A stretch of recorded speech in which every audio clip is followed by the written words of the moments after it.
Well, it seems fitting that this whole thing started when I talked about musical episodes the first time and then transitioned into that Paramount Heather show. We've got a lot of fun stuff planned this year. No! Is it over? Am I truly free in the living nightmare in which I am forced to reside? Did somebody say witch? No, I can't do this anymore. I can't. I refuse to participate in the worthless character show, alright? I'm locking myself in the closet. Figuratively. This is not going to be your regular long scripted Natter Chamber video. I just thought it was my responsibility to talk about this since it's kind of my fault. For those of you who don't know, in 2021, I held my first ever musical episode awards in which I teased the Heathers episode of Riverdale, but which I followed up with the next best or worst thing, Paramount's Heathers 2018. But in actually talking about that episode of Riverdale now, I seem to have opened Pandora's box.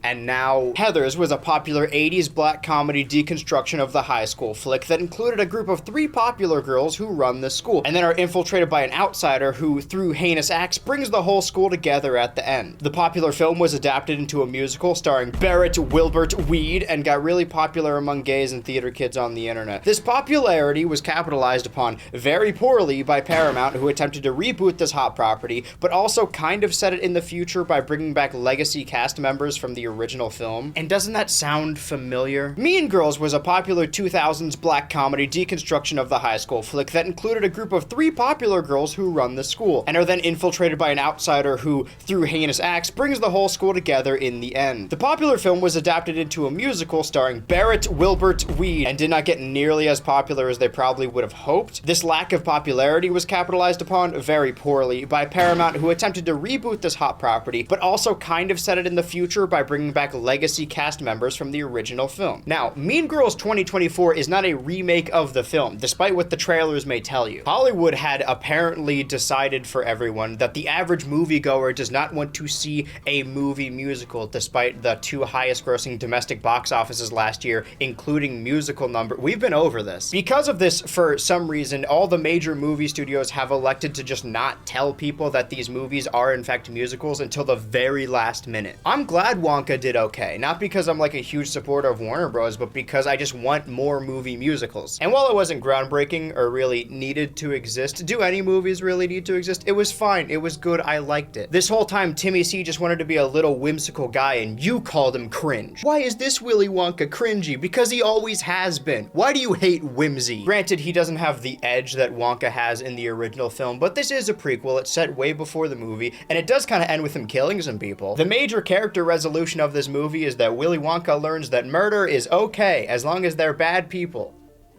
Or fat. Also, if they're fat. I don't know if I've ever said this in a video before, but everyone dogs on Keegan-Michael Key as the other guy for not being as important as Jordan Peele anymore. But I remember seeing an interview with him from years back where he says his goal was always Shakespeare or theater, and sketch comedy was just supposed to be a pit stop. And now, even though I don't like all of these movies, seeing him get cast in live action Lion King and Pinocchio, and now Wonka, I just love seeing him live his little theater kid dream. I have ever since I saw their Les Mis sketch.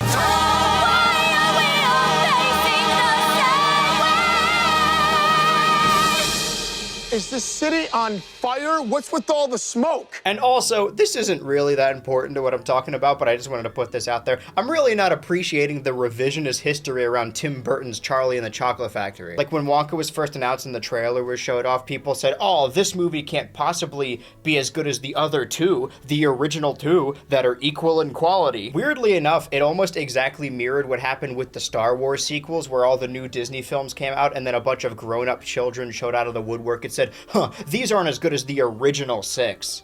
Original 6? You have been tried by the council and now you are sentenced to watching The Phantom Menace on loop. My point is, I liked Wonka, as did a decent amount of people once they figured out it was actually a musical. So the question is, why lie?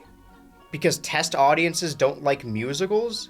It's a musical film. It's kind of hard to hide. But I didn't even know Wonka was a musical until I saw people posting about it like a month before its release. This film, I did know. October 2023, I went to a packed movie theater to see the Five Nights at Freddy's film, and it was miserable. I hate to sound like an old man here, despite looking like this, but these modern kids have no theater etiquette. Put your phone away or I will fold you into your chair. You guys know I do terrible with secondhand embarrassment, so the worst part of that night is when they played the trailer for the film adaptation of the stage musical of Mean Girls with no reference to it being a musical in the trailer, and the reaction of the very hyped crowd that were ready to see animatronics kill children or whatever were just like murmurs of what, or that's not my Mean Girls. Like if they just said it was a musical from the jump and not another soulless reboot, maybe people would have been more receptive to this new film. I knew it was a musical because I've listened to the musical multiple times, and I knew in advance when they announced what was happening. And in the trailer, Regina sings one line from one of her songs, which you would know if you've seen the musical, but most of you haven't. How could you have known? What are you doing, Tina Fey? I may or may not be able to find it, but there should be a clip there from 30 Rock with the exact same joke.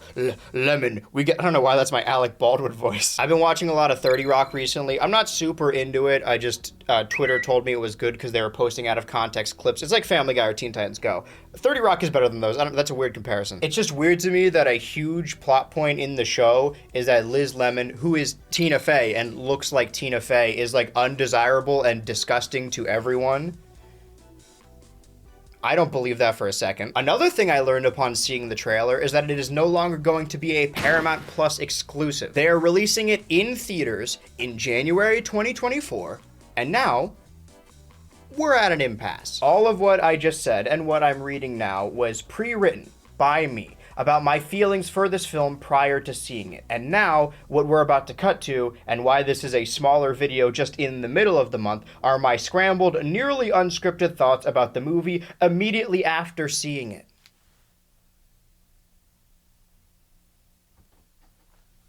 You can leave, you're supposed to cut. We come to this place for magic. I'm on the floor now. I just saw Mean Girls 2024 in an actual movie theater. Whenever I go to AMC, I always try and get the novelty popcorn tins because every time I forget how many I own, I'm like, oh, this would be a fun little thing to own.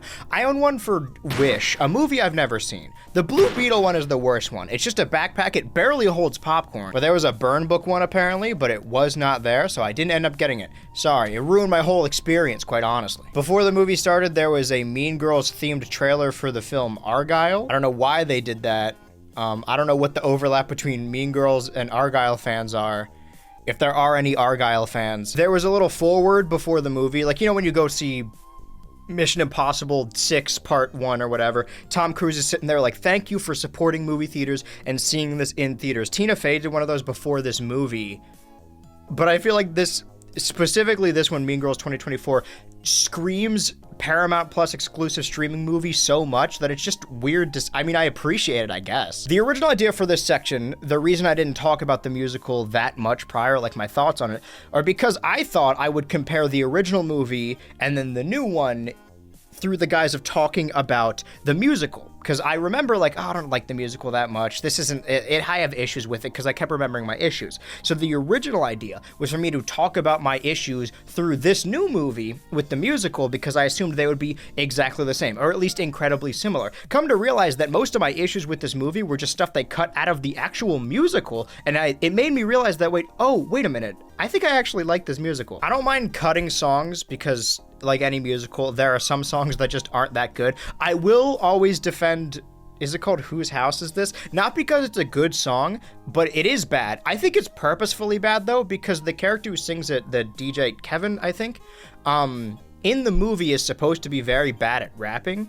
So, of course, it's a dumb idea to make a purposefully bad song, but I do think it was purposefully bad. It's not in the movie, though. So what I was going to talk about, my two biggest issues with the musical are the way they try and modernize it and the way they mythologize the film. And those were the ones that stood out the most to me when I initially listened to the musical in like 2018, because I remember when it was dropping, I wasn't like hip to what was going on Broadway. I would just see the animatics on YouTube and be like, this is the new thing. This is going to be as big as Be More Chill, which is not. I'm also going to be comparing it to Heather's a lot of the time throughout this, and maybe that's just like, oh, guy who's only seen Boss Baby seeing his second movie, but I do think it takes a lot from it purposefully. That being said, there are a ton of musicals that are like, oh, I am the nerdy kid in high school.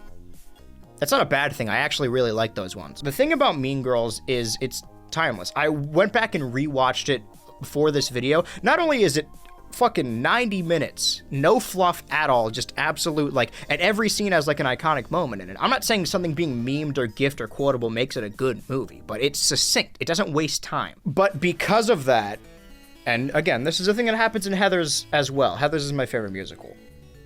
It takes bits that are iconic from the original and plays them up for the musical, right? Dead Gay Son was just like a completely one-off line, and everyone's like, oh, that's funny. Let's make it into a whole fucking musical number. Does it really aid the story? No. But I guess for me, it's different because I saw the musical before I saw the movie, so it didn't really bother me that much. For whatever reason, when I listened to the Mean Girls musical, it like stood out to me, and I don't want to say like, oh, it was cringy, but it was annoying. And the movie kind of has this issue too. Like, I have no problem with mythologizing iconic bits from it. Keep the bit about the wide set vagina, do the Glen Coco fucking Sephiroth. We'll talk about that. Trust me, I'm gonna get to it. The weird thing about this one is when we meet Regina for the first time, this review is gonna be all over the place. She's like, the camera pans up and it starts on her holding a tray with cheese fries on it. That's because in the original, there's this good line where she's like, how many calories is this, whatever. She gets a math answer, and she's like, fuck it, I'm getting cheese fries. She doesn't say fuck it.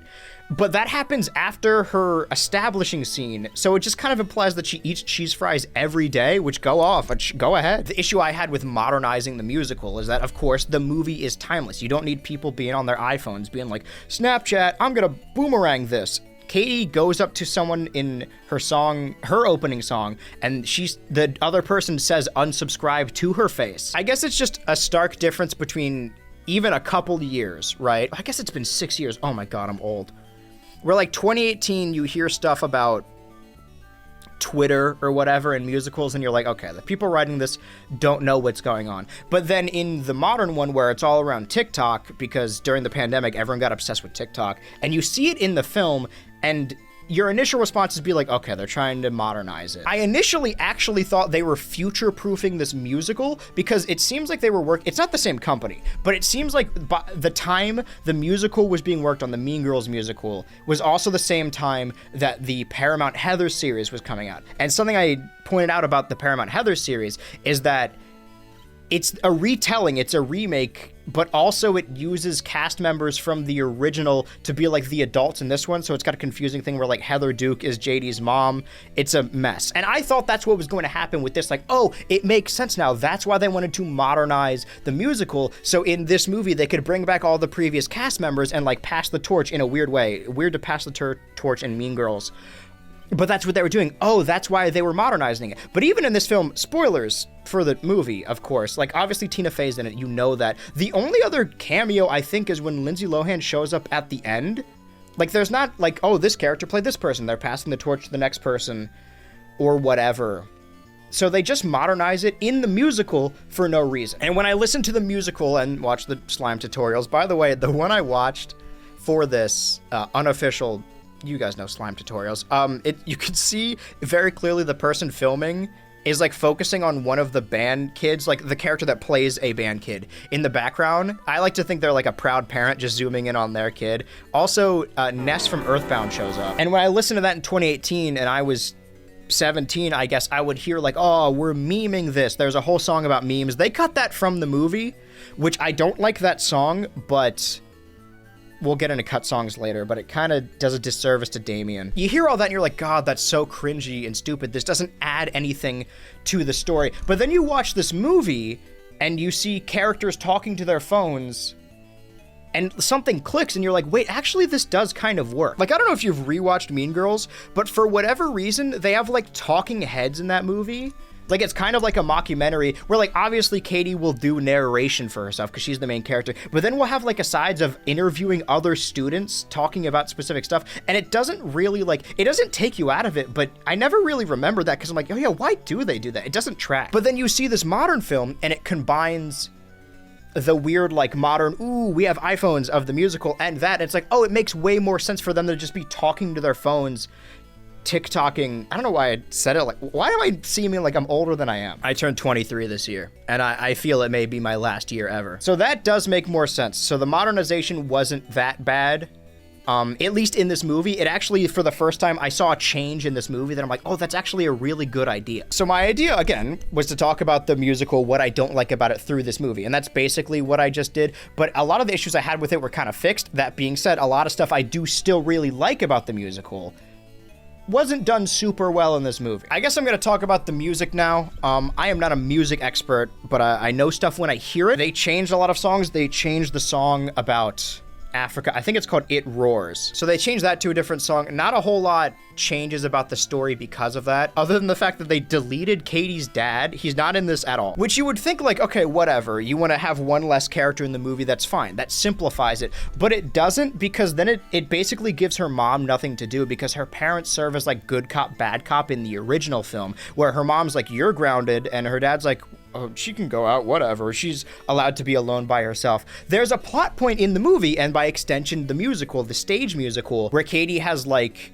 an event planned where she's going to see a show with her two parents, right? They have multiple tickets. They're all leaving town on the weekend to go to the show. And she tells Janice, I can't go to your art show because I have to go to this thing with my parents. And then eventually, the Plastics are like, oh, we should throw a party then. And that leads to the whole breakup. But when the dad isn't in the story, it doesn't really make sense. So Katie's mom, who's Jenna Fisher in this version, is like, oh, we have two tickets, as in me and you are gonna go to the show. But when Katie's like, oh, I gotta go to my friend's art show, can I stay? The mom's like, you know what? Yeah, you can stay.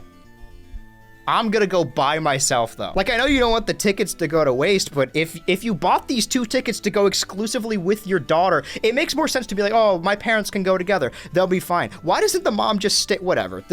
It's not important. It just stood out to me. They deleted a guy. It's also Katie's decision to leave Africa, which I don't think was the case in the original, which is just a change. I just wrote down most of the changes. A lot of them aren't super important. I was worried going into this film that there wouldn't really be jokes, because there are jokes in the musical.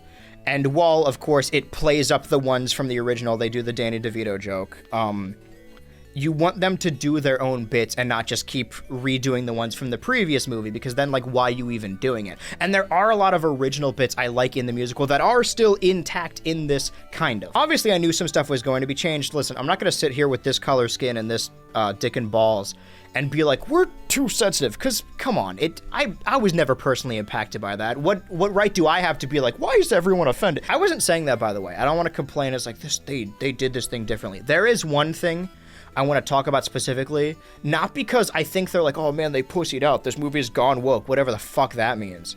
It's more so that it kind of downplays the awful thing that's supposed to be happening. So obviously they cut out the fat jokes and jokes about eating disorders, which is fine.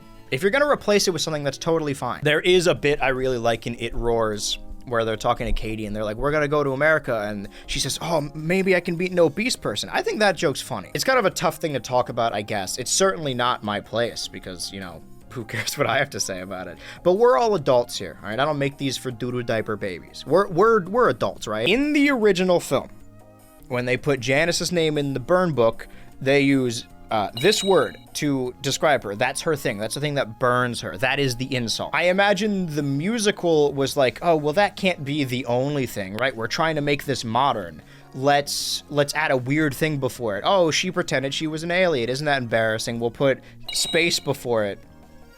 Insane decision, but someone had to make it, I guess. In this one, the thing written about her in the burn book is that she's a pyro-les. Ayo, it's editor Andrew again. I'm simply never leaving this subspace I'm stuck into. I didn't notice this until I was editing and used the trailer footage that's constantly looping in the background, that apparently what they changed it to is also too offensive, because in the trailer, it's digitally edited to say pyro freak.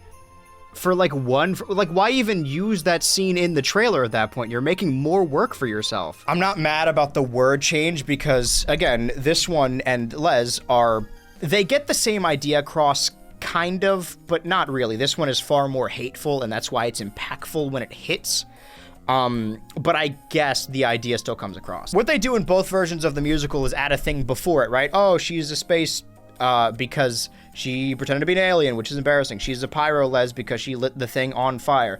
By the way, also, is it just called Burn, or is it called World Burn? During Regina's big song, there's a bit where they say this. They say, Janice is a... right? And they do it again in this version, and I have no issue with them changing it. What I do have issue with is they chose something that's one syllable longer, so it doesn't, Janice is a parola, and it doesn't work. It just sounds really weird. I have a lot to say about the chanting in this movie, actually. There's gonna be a lot of side tangents. Again, this is very unfocused. We'll get back to this in a sec. I gotta stop pointing at it. I don't want this to be a screen grab. What happens a lot, right, when a musical is adapted into film, and this is a very reductive way of talking about it, but this is just the way I feel about it. The versions of songs they do in the film sound like they're made for the radio and not for a musical. I didn't really know any of the cast going into this. The guy who plays Aaron looked familiar. I actually thought he was the guy who played JD in the Paramount Heathers, but he was not. I know his face from something, I just don't know what it is. But the breakout star, this is stuff I learned like almost right before seeing it, is apparently, I think this movie is a vehicle for Renee Rapp, which is exciting. I'm really happy for her. I do have a younger sister, so I've learned a lot about her. Mostly against my will, but I feel like I know her on a personal level. And hers are the only songs they don't cut. What's weird is they keep Meet the Plastics, but they only keep her verse. I actually don't think Gretchen sings in this movie at all. No, that's not true. The only song that's kind of completely unscathed is What's Wrong With Me. And I do like how they do it where she's singing into a music box. I think that's cool. Sorry, I take back what I said. She does have a song. But when you cut everything else out of Meet the Plastics, we don't really get to know a whole lot about Karen or Gretchen. They're kind of moved to the side a lot throughout this film. So yeah, sorry, what I was getting into is there's no background vocals in this movie, and I don't know why. Maybe to make it sound more like songs you would hear on the radio. Maybe to centralize the performances of the individual actresses. But there's a lot of songs in this musical that kind of require those background vocals. So many of the songs are a character singing and then multiple characters in the back, either clapping or chanting. So in Sexy, which I do really like in this movie, because again, that one makes more sense for her to be talking to her phone. By the way, you're not seeing any of the footage behind me. You're probably just seeing the trailer, maybe multiple trailers looped over and over because movie's not out yet, and this is supposed to be a short one. I don't want to dedicate too much time to it. But I think it's a really smart idea to have her talking to her phone while performing that, because again, it doesn't make sense for her to walk out and be like, if I could change the world, I would make it Halloween. Right, in a live show, it makes sense that she's speaking to the audience. Sorry, my camera died while I was saying that. What I was getting at is that there's songs like that, songs like Rather Be Me, and songs like World Burn, where at least to me, the best parts of it are the characters singing in the background. So starting with Rather Be Me, while Janice is singing, they're supposed to be chanting her name. And they do like 3 times. I don't mean they chant 3 times. I mean, they say Janice 3 times and then we don't hear them. It's just Janice singing with instruments. In Revenge Party, there's supposed to be this kind of like soft telephone hour-esque thing where they're like, what's Regina wearing? Is she dating it? Right, they're all supposed to be talking to each other. The same thing happens in World Burn where the characters are supposed to be, or the background characters are supposed to be accusing each other, like, who wrote this? And they just don't have that because I assume they thought that it would take away from the individual performances, but that ensemble is integral to the show. I don't even really like Rather Be Me as a song. I do like Barrett Wilbert Weed though, so I listen to it a lot. And there's multiple parts in the show, and it's kind of supposed to be a joke where Regina kind of has like this Sephiroth motif where there's like a choir chanting Regina, and they do that, but they don't do it for any other song, so it kind of just comes out of nowhere. There's a lot of things that you wouldn't pick up on unless you've listened to the actual musical. They keep the reincorporations, but they don't keep the original thing. So the movie still ends, the show still ends with Katie singing about how many stars there are, but in the musical, it's because she has a song earlier, More Is Better, where she's singing about the stars, and then it gets reincorporated at the end. Oh, her characters come full circle. But what is the song called? More Is Better isn't in this movie. And again, I wouldn't be complaining that they cut stuff if it was succinct. This movie is longer than both the musical and the original film. How is your film longer, but you cut multiple songs and multiple characters? And the songs you do cut don't really allow certain characters to shine. So like they cut Where Do You Belong? I love that song. And they cut, is it just called Stop? It might be. I don't love that song. But those are both of Damien's songs. So he just sings with other people, which is fine. You know, Cautionary Tale and the one after the intermission he does a good job, but he doesn't tap dance. He doesn't dance at all. It sounds like all my complaints are, this thing is different, therefore it's bad. There are changes I really like. I've been over that. I've covered that. If we're gonna talk about sexy, I do really like how that's incorporated into this movie. They don't keep the line, wait, what do they say actually? They keep sexy Harriet Tubman, but they change sexy Rosa Parks to sexy Joan of Arc. I have a lot in here about sexy, actually. I think I really like this song. My thoughts are all over the place. I want to circle back to what I was saying about the no-no word, but I'm going to talk about how modernizing it, they kind of do it incorrectly in some parts. Some of them are spot on, though. The reason I brought this up is because of sexy. It's interesting that Karen's supposed to be a popular girl, right? So it's like, oh, what do popular girls do? And they only have it through like this guise of the internet. That was a problem with Paramount Heathers, is that they're like, oh, plus sized and minority and gay people, they're popular now. They don't get bullied in high school. And I think that's the issue with, I guess, adding a subtitle, the whole pyro-les thing, or just straight up not saying the actual slur, because the implication is that, like, oh, she needs to be unpopular for a different reason. It can't just be because she's gay. Lesbians don't get bullied anymore. What are you talking about? I think people are more accepting. I don't think that means they don't get bullied, though. There's a really good bit in the film Bottoms that I saw last year. By the way, if you want to see a modern Mean Girls, just see Bottoms. Every 10 years, there's a new Heathers film, right? Every generation has theirs. It was Heathers, and then Clueless, maybe, and then Mean Girls, and something in 2010, maybe Pitch Perfect, and now Bottoms. Bottoms is fantastic. You should watch Bottoms. But the joke in the movie is that one of the main gay characters is talking to an older gay woman, and she's like, oh, back in the day, you would get bullied for being gay, not just being gay and untalented. Again, I have no issue with them changing the word. I do have issue with them changing the intent. The bit when Janice gets up on stage to do the trust fall, what Regina says is like, oh, she's falling into a pile of girls, her biggest dream, but they change it to be like, she's gonna set something on fire, hence pyro-les. And I think the implication is that they're like, oh, well, they can't bully her because she's a lesbian. That doesn't happen anymore. I've seen the internet. And granted, I haven't been in high school for a while. Look at me. Old as shit. However, I do have younger siblings and family friends who like just got out of it, and also people that just show up in my chat that say shit that happened to them. I don't know how to tell you this. Lesbians still get bullied quite a lot, actually. Anyway, I brought this up to say that the way they kind of change up Karen's character, and when she's talking about how much she likes Halloween, she's like, oh, you could dress up, it's awesome. And in the original film, it's just like, oh, she's being silly. But in this one, she's like a popular TikToker, and she's in every video wearing a different costume. So it's funny that they're like, oh, we have this popular girl. What's popular now? People that cosplay on TikTok, which I think is just really funny. I don't know if it's necessarily a misfire. If you do something and you're unattractive, then it's cringe. But if you do something and you're hot, then you're cool. I feel like I've talked about this before, but you go on one of those like cringe subreddits and the top thing is just like a slightly overweight person doing a TikTok dance. Like, oh, okay, if a conventionally attractive person was doing this, would it still be cringe? This is a weird rant. What was I getting at? My favorite performance and just character in the film and the original musical was Damien. And maybe just because they don't give him a whole lot to do because they cut both of his songs. And again, I think everyone here does a good job. You know, Renee is good at singing and playing her part, but they're kind of just like there. The person who's playing Karen, she does like she gets it. She gets the funniest lines, and it's not just that they wrote the funniest lines for her, she performs them, she delivers them the best. Whenever she's standing still, she stands like a doll and like her mouth is ever so slightly open and she's like breathing. They're little choices that go a long way, and I think she does a fantastic job. I gotta scroll all the way back because I don't know where I left off. Apex Predator is different, and that was my favorite song from the original, so I was upset about that. Speaking of censoring things, they don't say social suicide anymore. They say like social destruction or whatever.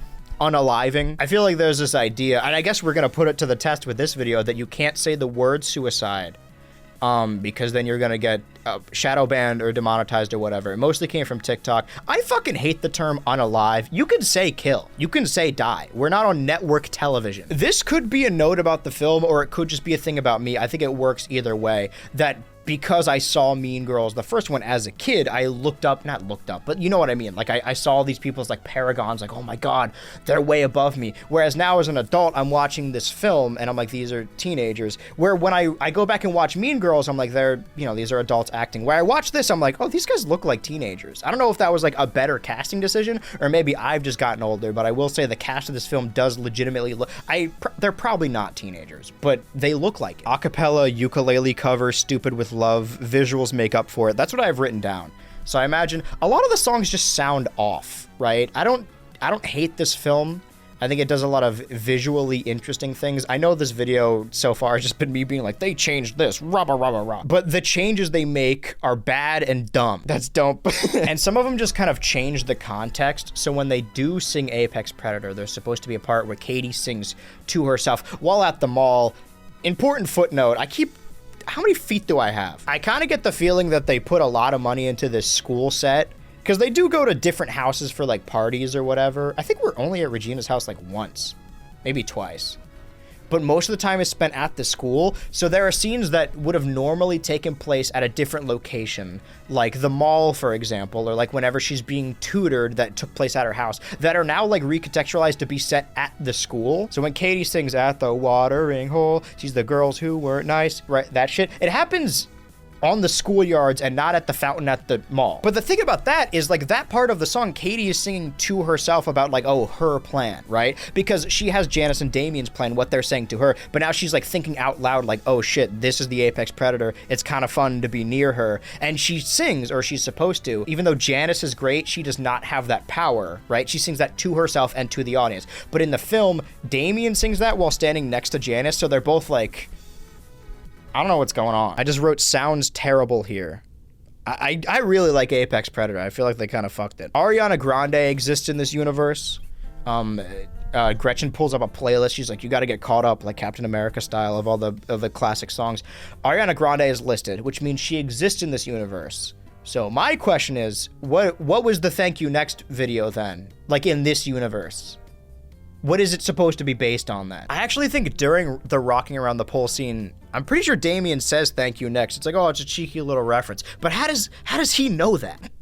Okay, this isn't important or even really a critique, but a bit I really like in the musical. I don't know if it's a purposeful bit or just because they wanted people all the way in row Z to see it, but when the cool mom shows up, she's got like a comically large drink, and they take away her comically large drink in this movie. That was her defining characteristic. The musical, not just the movie musical, but the musical makes, I keep wanting to say Reginald, makes Regina's mom way more important. Shane doesn't get any lines, I don't think. So they have her mom be the one to tell her about the Caltine bars. And also I think she sings in the musical, but she does it in the movie. Most of the bits that I like Karen saying, oh, my dream is to not touch a tiger, or it's mostly Karen stuff, if I'm being quite honest, are bits from the musical or the movie that I'm glad they kept in. But this one where I think Gretchen says like, oh, Regina's love language is anger. That's an original joke for this movie. One of very few. So I appreciate it. Katie shows an actual interest in Janice's art. That's nice. That's not in any of the other versions. You don't really think about it, but it's a nice little change. I have some positive changes here, that Katie's the one that actually asks about the art stuff as opposed to Janice just being like, hey, I'm doing a show, blah, blah, blah, blah. I have October 3rd written here. That is one that's mythologized in this movie, but not in the musical. And I don't know if anyone finds it particularly funny, but when they chant October 3rd, it's like, all right, man. Like, I get it. Listen, I understand the reference. I do. Oh, that's what I wanted to say. Sorry. I was talking about Karen doing the cosplay thing. One of the costumes in the background is that fucking like cow dress, the cow pattern one that you've seen on Twitter. I know you've seen it. I have so many notes about sexy. Yeah, it says clapping so quiet like background singers. I guess my ever-present problem with this movie is that there's just no background vocals, and if you're I imagine if you see this film and you haven't seen the musical, it kind of does a disservice, but you know, I don't think you would miss any of this stuff. That being said, they do have motifs of other songs that aren't in this movie. Like, they do a bit where Tina Fey, I don't remember her character, Miss Norbury, I do remember her character. She, like, steps up to start singing something, and they use the motif from Where Do You Belong. It goes da-na-na-na-na-na-na, like that opening thing, but that song isn't in this movie, so it's not referencing anything. The only way to get that is if you've seen the movie, the musical, and the new movie, which of course I have, but I'm not happy about it. My camera died, I'm back. Not all of the changes are bad. I don't know if this necessarily counts, but it's something this movie particularly does really well, where it adds an extra wrinkle to the joke.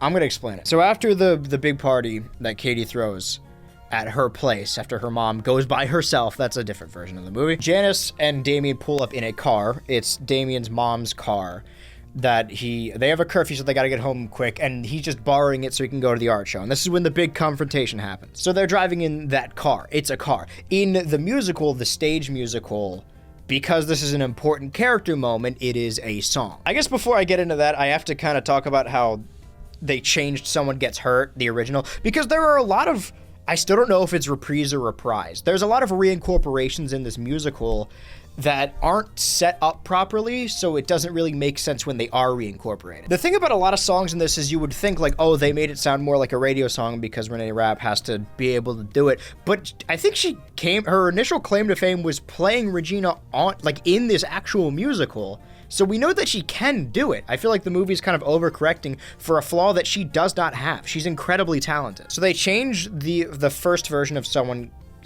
Gets Hurt. It sounds more like a radio song, more so than it already did. I do like the visuals. The choreography in this movie is kind of lacking. It's a very close-up movie. Like, even the cafeteria scenes, the cafeteria doesn't seem nearly as vast as even, like, the musical version, which is just on a stage, because it looks like there's, like, 8 tables and maybe, like, 30 kids at this school. During Revenge Party, I don't know why they did this, but there's, like, not even a POV shot. There's like a GoPro shot of Katie. Like, you know that video of that one guy that really likes trains and it's like really close up to him and it looks weird? Like, they have a fisheye GoPro on her for one scene. There's a lot of stuff like that, but yeah, the movie's very close up, so there's not a whole lot of, I guess the obvious correlation or like comparison would be like High School Musical, where there's a bunch of characters flipping and doing shit in the background. There's not a whole lot of that. So in the first version of Someone Gets Hurt, it's still a very like close and tight and claustrophobic party, but they kind of, all the other characters move like zombies. That's the only one where the choreography I actually really like. By the way, this is a problem I have with all of the versions, but Aaron, when they're at the Halloween party, his Halloween party, he hypes it up. He's like, oh yeah, people dress up. It's crazy. It's pretty hype. And thus the confusion happens where Katie shows up dressed up like in an actual costume. But he's like cool with it. He's like, oh, you know, you're silly, you're quirky. You know, I don't like these other girls that just try and look hot. You're different. You know, Halloween's about looking fun. But he's just dressed up in like his sportswear. At least in the original, he's got like fucking football shoulder pads, but in this one, he's wearing like a lacrosse shirt. I guess the difference is that he does lacrosse this time, which they needed a new cute boy. It's like, okay, what's cute in the modern day? Let's get a scrawny guy. So he's not even in a costume a little bit. He's in a t-shirt. This isn't relevant to what I'm saying. It's just something that bothered me. Anyway, so when they reincorporate Someone Gets Hurt, when Janice sings about when she's at her emotions reach her height and she's arguing with Katie, this is the big character moment where they split because she didn't show up to her art show and instead threw a party. You know, buddy, it's not pretend. You are as plastic as they come. You think your shit don't stink. You think the rest of us are dumb. When you listen to the playlist like most people do, it's still impactful, but when you watch a recording of the show, potentially illegal recording of the show, instead of them being in a car, Damien and Janice pull up on what is basically a moped, which is really funny. I really like that joke. But the reveal happens while Janice is like arguing with Katie, so it kind of undercuts the serious moment with, look at this fucking guy. And I think the new movie has a good middle ground where it still keeps the moped joke, but it's not revealed until later into their fight, so Janice can still have her impactful moment without it being deeply undercut by a fucking guy on a moped. Classic bit. Speaking of things that reach a middle ground in this movie in particular, it's kind of hard to keep twists or reveals intact in a movie with mythology. So when you're doing a musical adaptation of a movie everyone's seen, you can't really keep twists in it. And if you do, they're not gonna work because people have seen it. So in the original movie, when Regina's having her meltdown and she's writing, "This girl is a fugly cow," and then puts it in the burn book, and then she lifts up her hand, and it's like, oh my god, that's Regina's image, not Katie's. It's a huge thing because you're like, oh shit, this is all part of her plan. But the lyric to World Burn in the musical is they chant, or they're supposed to chant. She sings, "Regina is a fugly cow," which she puts about, she says, "Regina is a fugly cow." I don't know why I'm singing it. This isn't really relevant to it, but that reveal is kind of not ruined, but you can't do that on a stage because it's a close-up. It's an over-the-shoulder shot of the book and a big reveal when her hand moves. But then they reach the point in this movie where you can still do that shot, but the lyrics intact already do the reveal beforehand. So they changed the lyric from "Regina is a fugly cow" to, what do they say? "This girl is a fugly cow." So the reveal is still there.